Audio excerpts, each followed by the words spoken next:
Murphy Austin Adams Schoenfeld LLP, focusing on business law and commercial litigation, is proud to support Rob on the Road Region Rising. More information available at murphyaustin.com. And now, Rob on the Road, exploring Northern California. I am so thrilled to welcome to Rob at Home, Consul General Liliana Ferrer. It's good to see you. Thank you so much for joining us, Consul General. Thank you, Rob, for inviting me. It's a pleasure. Thank you. It's a pleasure to have you here. We met years ago on the stage at the Mondavi Center in the middle of an interview, and I remember how captivated people were to listen to you because you have such an interesting lens, not just on America and on Mexico, but the world. Your work has taken you from Paris to Washington to Harvard, Mexico City, and now you have a massive position in California. Tell us about your role as the Consul General and with the Consulate General's office.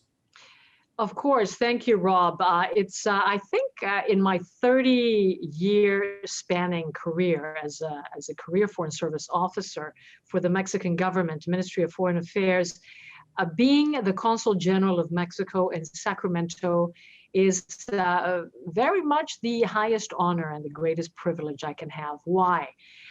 Because we are neighbors, we are siblings, we are family, we are strategic partners in many ways, culturally, historically, trade-wise. Mexico is your first trading partner, but also because we have such a large diaspora in California.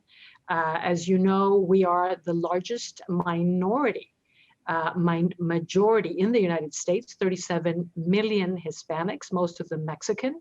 A third of them make California their home. And we are also the country that has the largest network of consulates of any country in the world in one host country, 50 in the US, 10 of them alone in California. And Wow. I'm the northernmost consulate. And I have 1 million nationals, so there is much work that is being done every day at these offices, not only helping safeguard and protect the rights of Mexicans, but also working very closely with California authorities and civil society in strengthening this very important and strategic relationship that we have. So let me ask you this. I mean, you talk about how much work. You were at work until 1 o'clock this morning from your previous day's work for an emergency situation that you had to deal with. So, I mean, you are really hands-on. You know, what exactly are you doing day to day? It must be all over the map, from intervening in situations to advocating to pushing for legislation that helps the nationals. Tell me about that. That is correct, Rob. The most important objective or work that consulates do all over the world, regardless of the country that you're representing, is to protect the rights and interests of your nationals wherever you're serving. And obviously also to protect the rights and the interests of the country that you represent. But as you mentioned, Rob, we engage in a variety of issues at Mexican consulates. We also, and particularly this one, because we are in the political capital of the state, we engage in political relationships with the governor's office, with the legislature, with the judicial branch, in so many issues that you just mentioned and more. We engage with academia in promoting MOUs so that we can have more collaboration with academic exchanges and student exchanges. We engage in empowering the Mexican community here, not only of first generation, but second and third generation, focusing in such things as education, which we believe is the most important empowerment tool for future generations. And we all have as our own responsibility to engage and to contribute in making sure that they don't become second-class citizens and count on education. And just generally to mention also, we obviously have a very important department that oversees even what we call health windows, financial advice windows, and a mental health window, where For example, with the pandemic, with COVID-19, we have had this pandemic, unfortunately, affect in very serious ways the mental health of so many people, particularly youth. And we have therapists on hand that provide free services to our community, free lawyers that provide legal advice to our community as well. And that is just to mention a few of the items that we engage in. You know, I have to tell you, for 10 years, I reported for America's Heartland, which is a PBS national program about agriculture, food, fuel, and fiber. We produce it out of Sacramento, out of PBS KVIE. And I worked side by side with nationals who were here, seasonal workers, many who had been coming to their certain locations for 20, 30 years. It was as if they were family members with the people who owned the farms or ranches. You talk about some of the kindest, hardest working people, but kind and driven by family. And I just have to say that. I've worked side by side with so many people from Mexico. And I just have to tell you that experience was amazing for me. Thank you for mentioning that, Rob. That was very beautifully said and so true. Anyone that has experienced a relationship with the Mexican nationals, hardworking and honest, that you highlighted, will be witness to the same experience, fortunately. And I think, going back to the first question that you asked me, what is so special about your job? I think that is why I again reiterate that the biggest honor and privilege of my career most likely will be serving Mexico and Mexicans here in Sacramento, because you get to help these wonderful people. So yes. This is a beautiful community that have engaged in a very, very close relationship and a loving relationship with other community members, regardless of demographic or ethnicity groups. It's a beautiful thing to see. Education is something incredibly important to you. You yourself have multiple degrees from the UC system. You have UC Davis, you have San Diego, as well as Georgetown, and you are a fellow at Harvard. I mean, you've covered the gamut. And I want to talk to you about education, but prior to that, DACA, and that's Deferral Action for Childhood is what the acronym stands for. Where do you see things standing right now with DACA?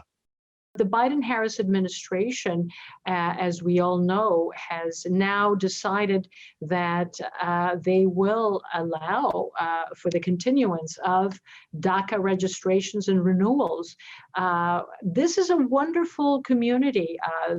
When we say DACA, we're now speaking about a community of children that arrived at a very young age, but that are today the teachers at community colleges. They're the nurses that are helping you and caring for you in hospitals.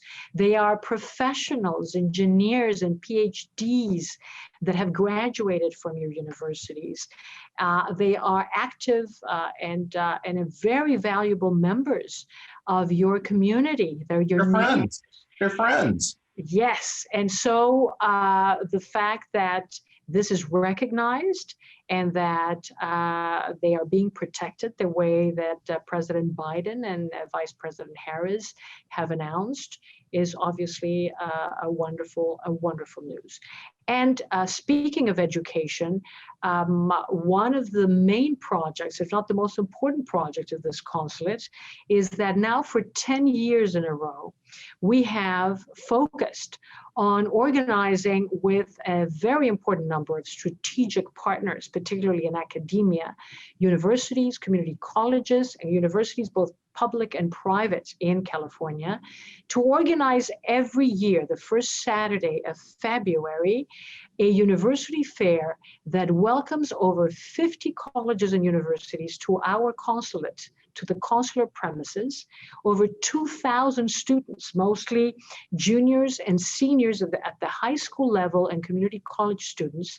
And together with California Student Aid Commission, that as we know, has $2 billion to provide in scholarships and grants, we host the largest bilingual and binational university fair in Northern California, because we also have Mexican universities that participate. Obviously, during the pandemic, in February of 2021, we held the university fair virtually with over 70 colleges and universities and over 35,000 views.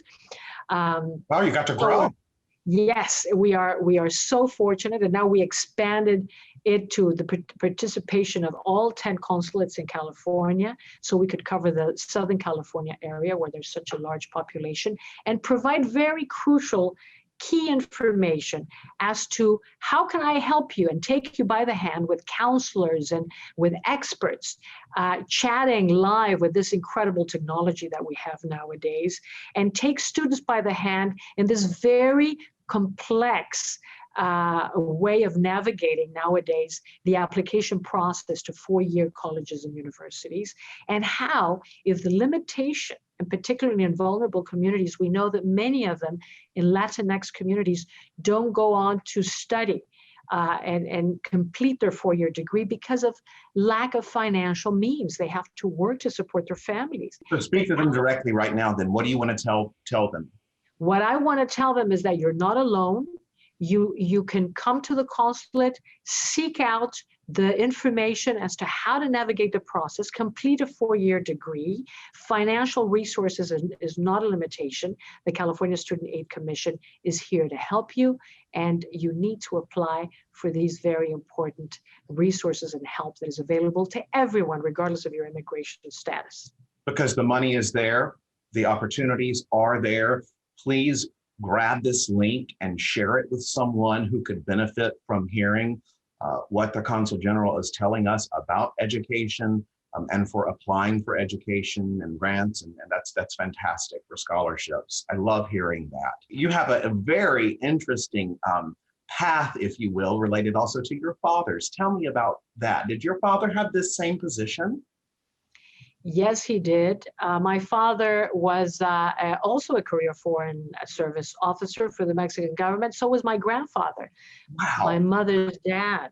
And I was privileged to learn at a very young age how wonderful it was to represent your country around the world, to engage in different relationships, to learn about different cultures, to meet very, very interesting individuals that also represented their countries and other foreign services. But Give me a also, story from your child. Do you remember, like from your childhood? What are some that stick with you that said, "Aha, I want to do that"? well, let me tell you that my grandfather was mostly posted in this hemisphere. He was posted in Canada, in Venezuela, Panama, Jamaica, El Salvador, Guatemala, Costa Rica. My father was posted in countries, Jamaica, Bolivia, but Cuba, but countries such as Algeria, Ethiopia, Ghana, West Africa, what was then known as Yugoslavia, for example.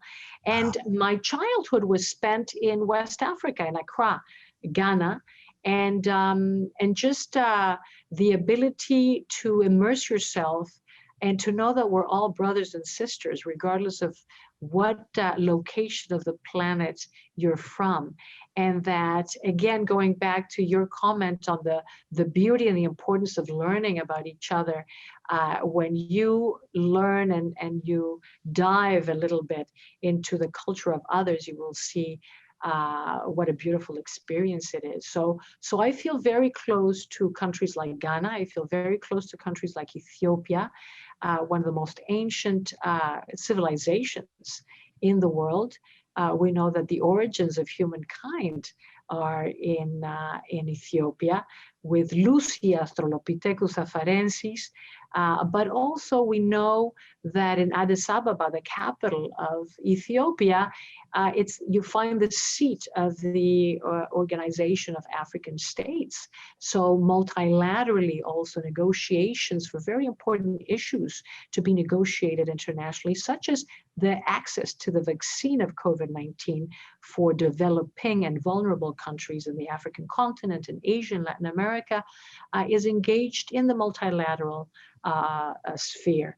And there's some very important actions and events taking place in places like Addis Ababa for those of you that are interested in multilateral relations. You know, I now get it, because I don't know if you know this, but you have this, when I've seen you at the station at PBS KVIE, or I've seen you in public at events or what have you, you have this energy that is so enlightened, and it is so peaceful, and it has this lens on life that is so reassuring. And I think in my opinion, it's because of everywhere you've been, you bring that with you, and you know the beauty that this world can be if we all just loved each other in the way that you were able to do growing up. It's as if you have this golden nugget inside of you from everywhere that you've lived and experienced. And I just wish that for everybody. Well, that's very kind, Rob. Very kind words. Thank you. I think that the bottom line is also that the more you travel and the more you engage in learning and trying to understand other countries and other peoples, you also are able to see not only the beauty in them, as you have stated, but you also are able to see the challenges that are faced in other countries, including Mexico and the United States. Of course, we each have our own challenges. And by challenges, I mean countries like Ethiopia, tremendous poverty and misery, and disease, but also the beauty and the richness of the culture. In Mexico, also, we have some serious challenges, again, as I said, as we do here. So when you are confronted by these challenges, I think you are driven to do your best at contributing and trying to help resolve these very challenging issues in our planet. Because you've seen what hard work does. I mean, the reason I think that it is so productive, what you do, is because you've seen that you truly can, each one can reach one. You can make a difference. Exactly. And I think that is the beauty of public service, and the Foreign Service is public service. Being able to contribute today, for example, during COVID-19, 2020-21, to helping the community. I'm very proud to say that for the last 6 months, the Mexican consulate has been offering COVID-19 tests to the public at large, not only Mexican nationals, for free, no questions asked, no appointment necessary. But as of March 8th, 2021, we're also very proud to say that the Mexican consulate opened a vaccine site, another vaccine site in the Sacramento area for vulnerable communities. And we soon will be engaging in vaccine sites, pop-up clinics throughout the agricultural valley to aid essential workers as well. I love hearing that. I love hearing that. Those are just examples of things that you can do. And now that we're in March 2021, celebrating as of March 8th, International Women's Day, I can't resist but also share one of the most important quotes, and one of the last quotes that Justice Ruth Bader Ginsburg shared with us, that there's, I think, a responsibility in each and every one of us in engaging and doing our best to do something beyond, the responsibilities that we have every day in our work or our home. We should all try to do something more and go beyond a sense of duty to our community, to helping others in any way that we can. No matter what situation you're in life, service will take you out of it, but in the best of ways. It will take you forward. And that takes me back to what you said about the educational fairs that you were having, because you said you hold someone by the hand and you lead them through. And I think of service the same way. You can hold someone's hand and help them through whatever they're going through in their lives. And I love that you do that on such a large scale. It's very complicated, Rob. I know it's hard. It's quite a complex. I mean, it's not like when I went to school and to college almost 40 years ago. Now there's much competition for these kids. There's so many options.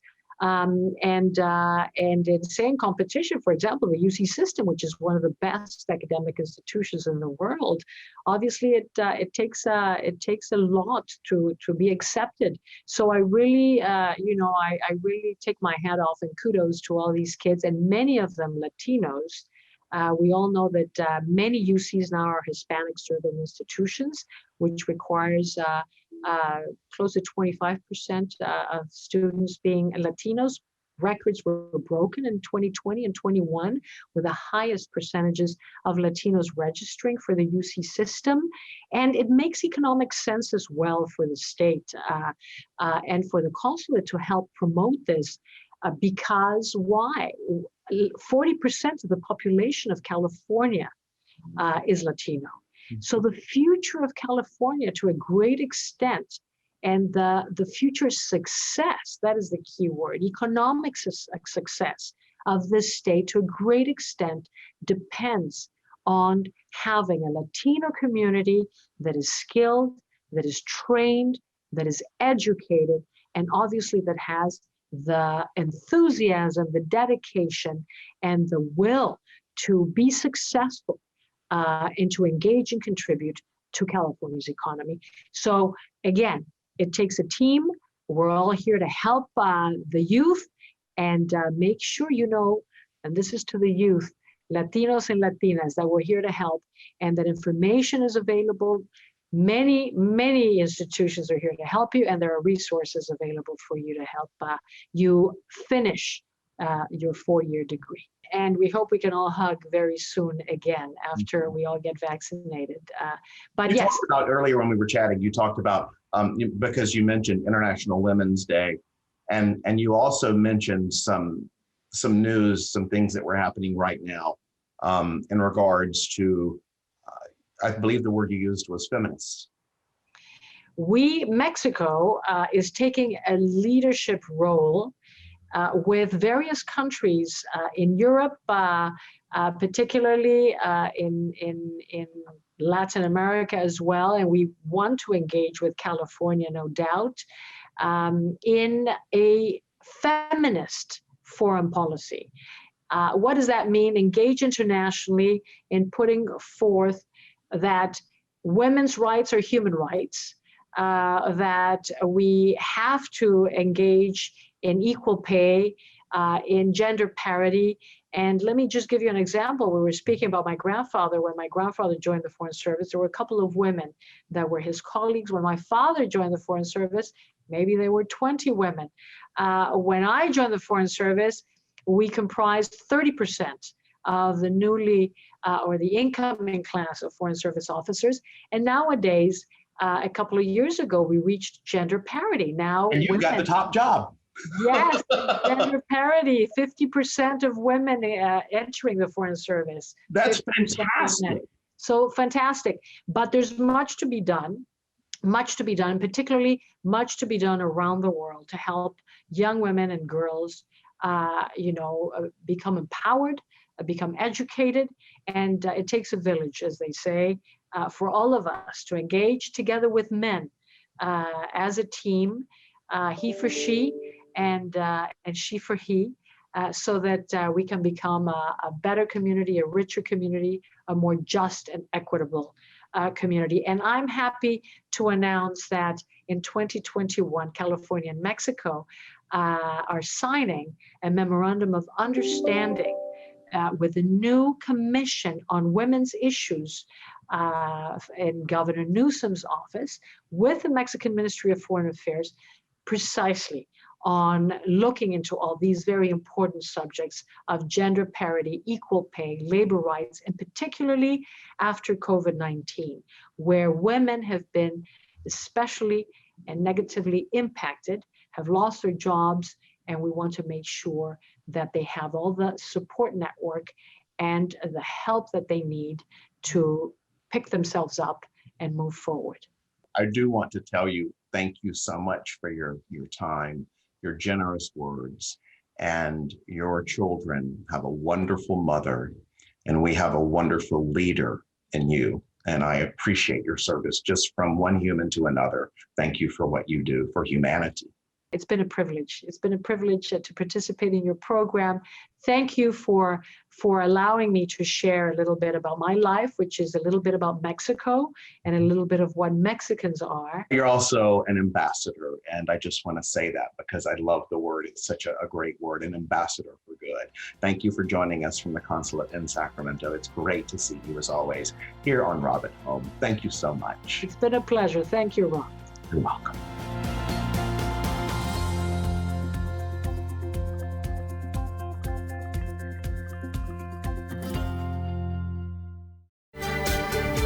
Murphy Austin Adams Schoenfeld LLP, focusing on business law and commercial litigation, is proud to support Rob on the Road, Region Rising.